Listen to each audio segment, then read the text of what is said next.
semuanya, perkenalkan nama saya Habibah Haura Lutfiah dari Departemen Teknik Kimia jurusan Teknik Bioproses. Pada kesempatan kali ini, saya akan melakukan presentasi mengenai video edukasi tentang salah satu bahan kimia di laboratorium. Sebelum memulai, saya menggunakan jas laboratorium, masker, dan sarung tangan untuk memastikan kegiatan berlangsung aman dan sesuai prosedur keselamatan kerja di laboratorium. Sekarang saya berada di laboratorium kimia fisika dan kimia analitik. Yuk kita analisis salah satu bahan kimianya.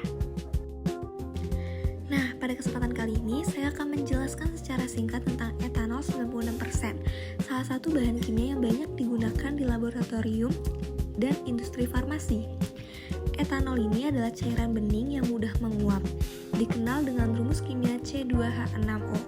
Fungsi utamanya adalah sebagai pelarut, serta digunakan dalam produksi farmasi dan analisis kimia.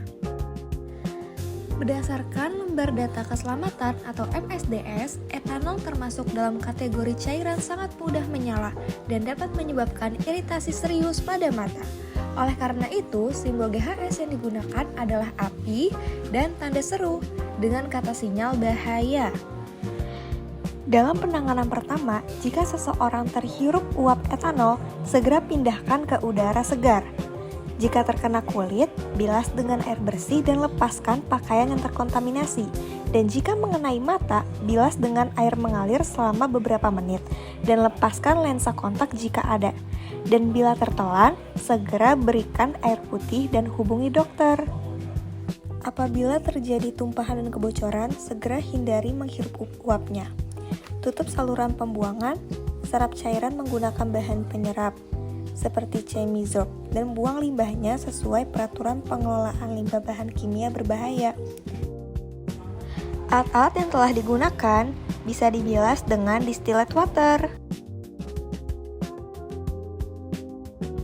Kemudian kita akan membuang limbah bilasan tersebut ke dalam limbah organik.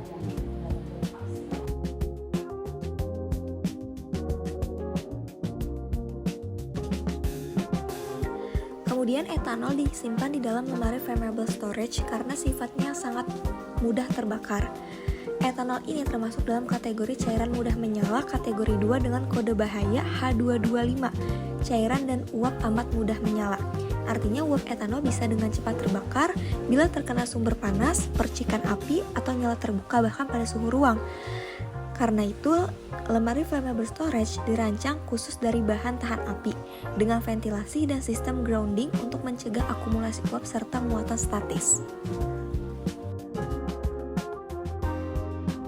Setelah selesai digunakan, alat-alat laboratorium harus segera dicuci dengan air mengalir dan juga sabun, supaya tidak ada sisa etanol atau bahan kimia lain yang tertinggal.